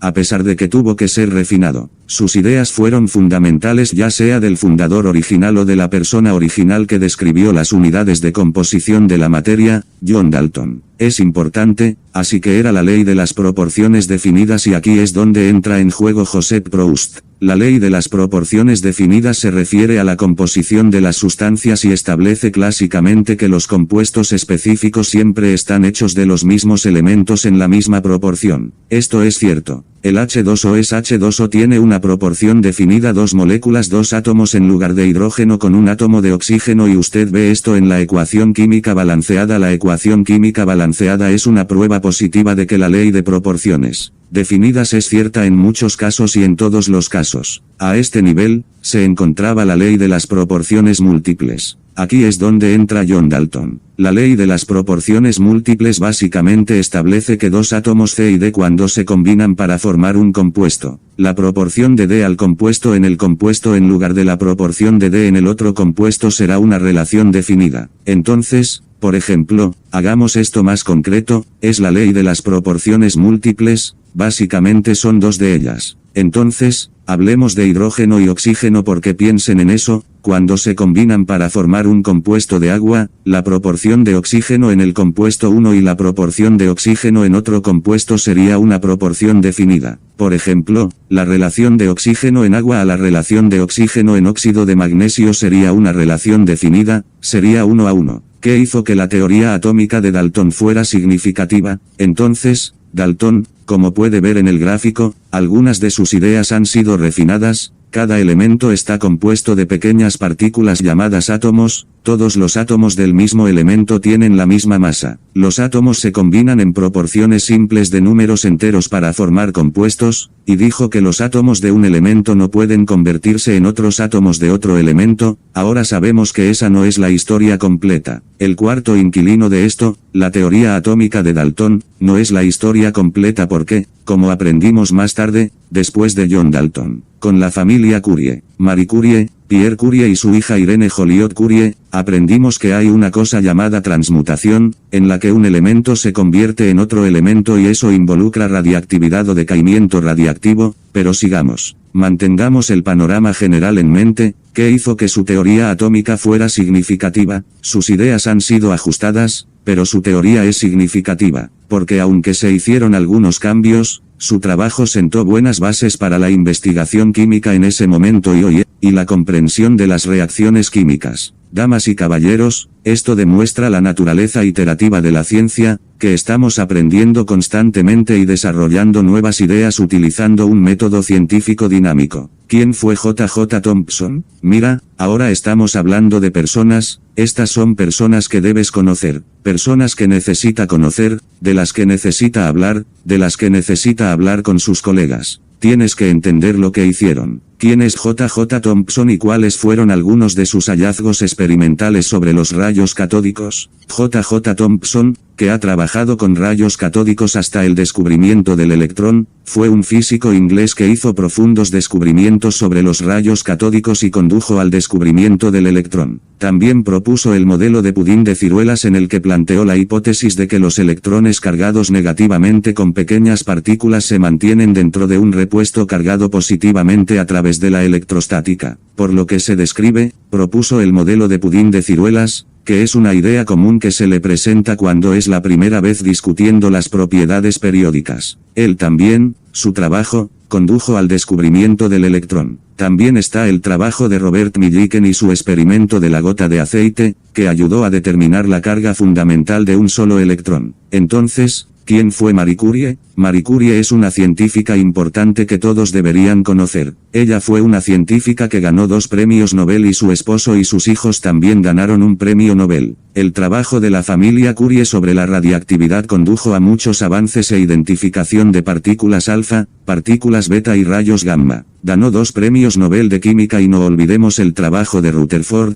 cuya teoría nuclear fue fundacional. Describió la mayor parte de la masa de los átomos y toda la carga positiva como depositada en el núcleo o colocada o situada en el núcleo. ¿Quién fue Ernest Rutherford y cuáles fueron algunos componentes de su modelo nuclear? Así que Rutherford fue un destacado físico nuclear cuyo trabajo condujo a un mayor desarrollo de la teoría atómica y se desempeñó como director del laboratorio Cavendish en la Universidad de Cambridge. Su teoría nuclear tenía ideas en torno a lo siguiente para el átomo: la mayor parte de la masa y todas sus cargas positivas están en el núcleo. La mayor parte del volumen del átomo es espacio vacío y el número de electrones son protones iguales para mantener un átomo eléctricamente neutro. Entonces, ¿qué significa eso? La mayor parte del volumen del átomo es espacio vacío en ese punto, lo que te da una idea de que la masa del átomo está situada en el núcleo. La masa de los electrones, es insignificante en este curso por convención. Sin embargo, la masa de los neutrones es una unidad de masa atómica. La masa de los protones es una unidad de masa atómica. El número de electrones y protones es igual. Por lo general, este es el caso en un elemento de estado fundamental neutral estable y esos son iguales. ¿Vale? ¿Quién era James Chadwick y qué descubrió?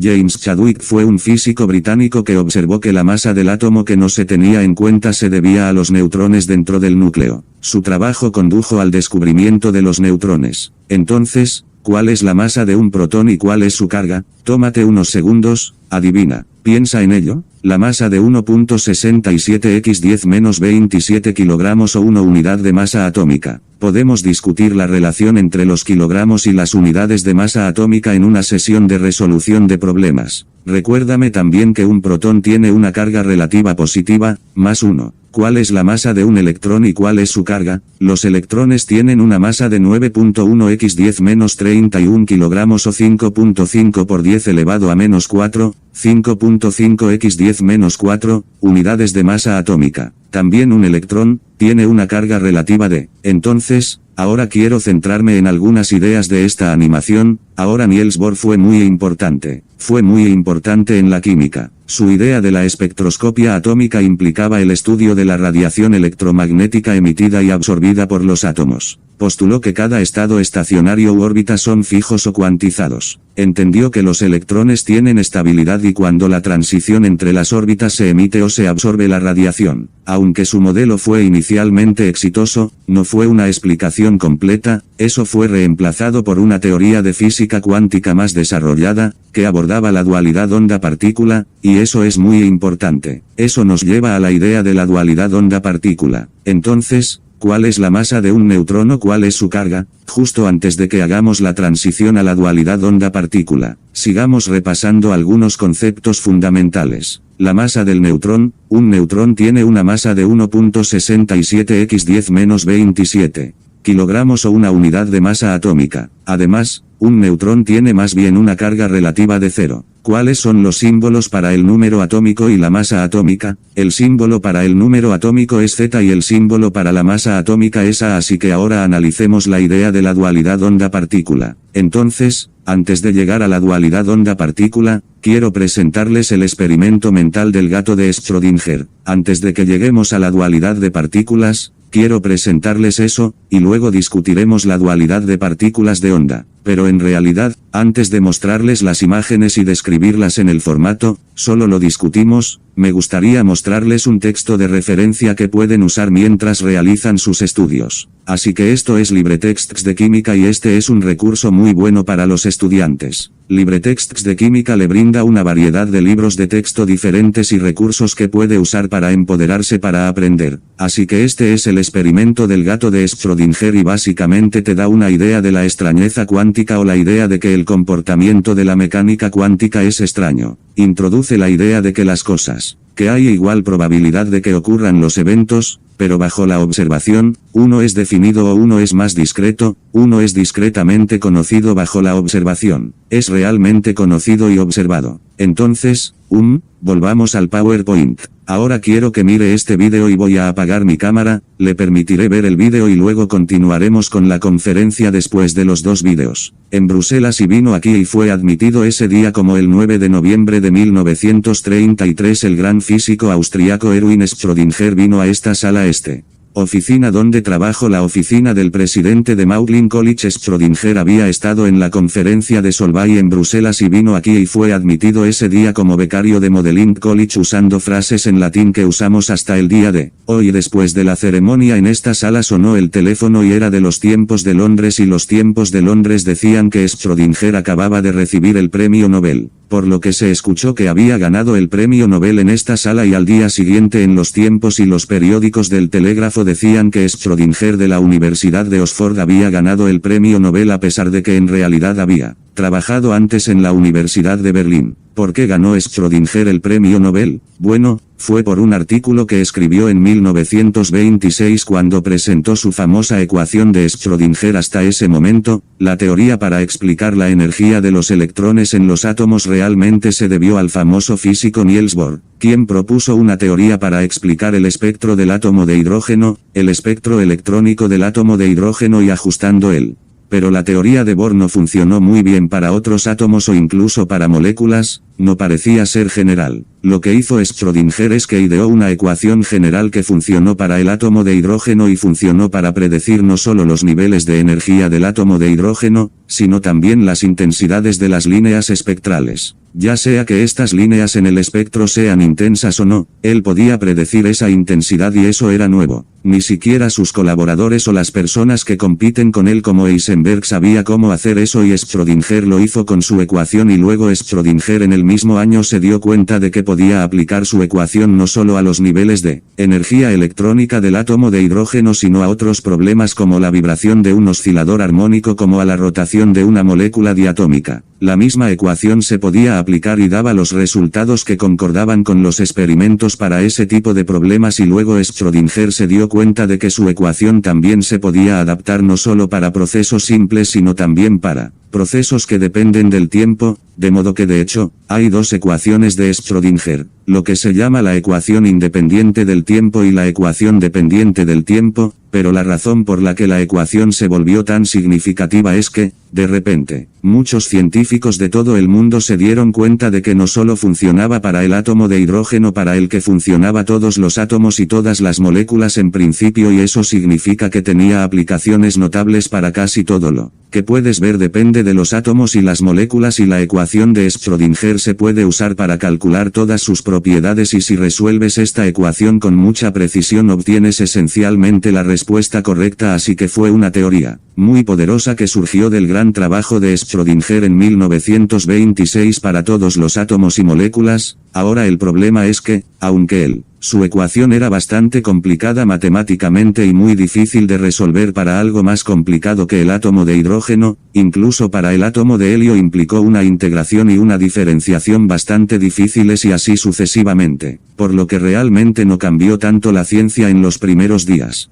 La ecuación fue cuando aparecieron las computadoras. Entonces fue posible usar computadoras para resolver su ecuación y hacerlo con mucha precisión a medida que el tiempo ha pasado más y eso significa que la ecuación de Schrödinger se puede aplicar a átomos de sistemas cada vez más complicados. Incluso ahora incluso a materiales sólidos y también a problemas de importancia biológica, puede hacer cálculos con la ecuación de Schrödinger, por ejemplo, sobre proteínas, enzimas, ADN, etc. Pero en el mundo moderno se ha convertido en una teoría extremadamente poderosa. Es la teoría que subyace en toda la química y biología molecular, ciencia de los materiales, comprender las propiedades y los materiales, puede hacer cálculos con la ecuación de Schrödinger y mucha gente hace eso, incluso en geología. Puede calcular la temperatura en el centro de la Tierra usando la varianza de la ecuación de Schrödinger y así en el siglo XX se convirtió realmente en la herramienta esencial para hacer simulaciones en átomos y moléculas. El otro método antes de Schrödinger fue desarrollado por Isaac Newton. Leyes de Newton y podría simular átomos y moléculas usando las leyes de Newton, pero esos no incluyen efectos mecánicos cuánticos cruciales como túneles como probabilidad que no. Las leyes de Newton simplemente no funcionan para átomos y moléculas, pero la ecuación de Schrödinger sí. Schrödinger vino aquí en 1933 y vino a trabajar aquí en Oxford. Era un becario de mi facultad,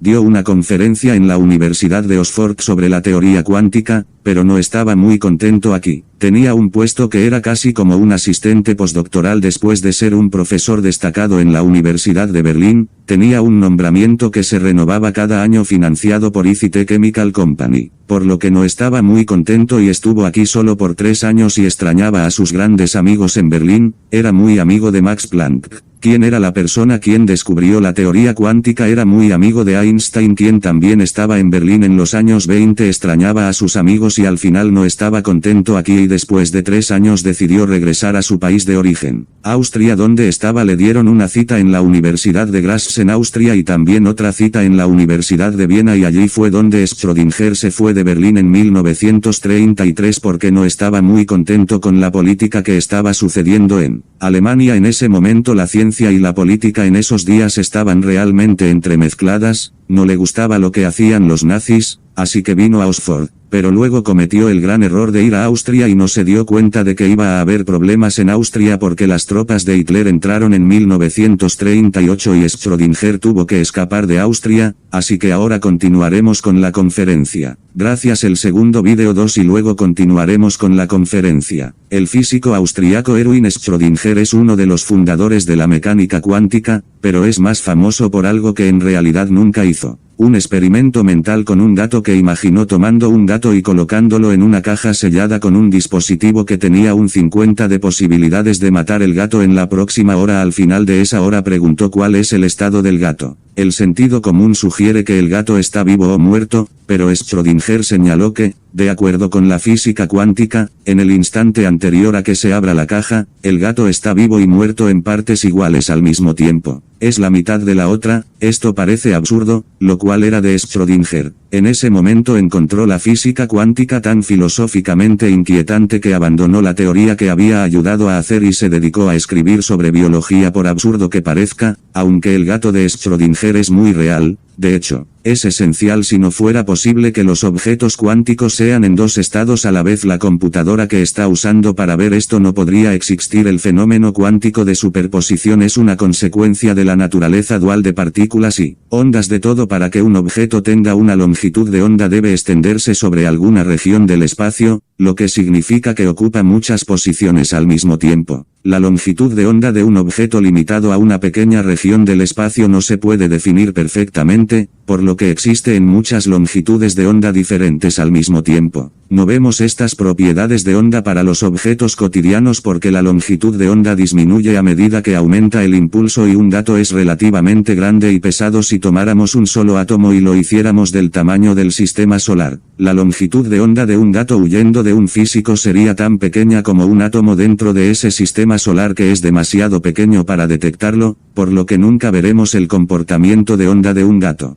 Aunque una partícula diminuta como un electrón puede mostrar evidencia dramática de su naturaleza dual si disparamos electrones uno a la vez en un conjunto de dos rendijas estrechas cortadas en una barrera. Cada electrón en el lado lejano se detecta en un solo lugar en un instante específico como una partícula, pero si repite este experimento muchas veces y lleva un registro de todas las detecciones individuales, las verá trazar un patrón. Eso es característico del comportamiento de las ondas y esto es lo que se conoce como el experimento de división joven que obtendremos más adelante en el semestre. Esto apunta a una pista de una de las grandes ideas que discutiremos en la próxima lección, que es la dualidad de partículas de onda. Un conjunto de las regiones de franjas con muchos electrones separados por regiones donde no hay ninguno bloquean una de las rendijas y las franjas desaparecen. Esto muestra que el patrón es el resultado de que cada electrón pasa por ambas rendijas al mismo tiempo. Un solo electrón no está eligiendo ir a la izquierda o a la derecha, pero a la izquierda y a la derecha simultáneamente. Esta superposición de estados también conduce a la tecnología moderna. Un electrón cerca del núcleo de un átomo existe en una órbita extendida similar a una onda. Acerca dos átomos y los electrones no necesitan elegir solo un átomo, pero se comparten entre ellos. Así es como algunos enlaces químicos forman un electrón en una molécula. No está solo en el átomo A o el átomo B, sino en un más B. Esto básicamente está describiendo lo que describimos como distribución de probabilidad, que básicamente está viendo que existen electrones sobre una nube general o región del espacio y no una posición específica amplia, y esto también insinúa la idea de incertidumbre, la incertidumbre de Heisenberg, que básicamente describe que no se puede saber con él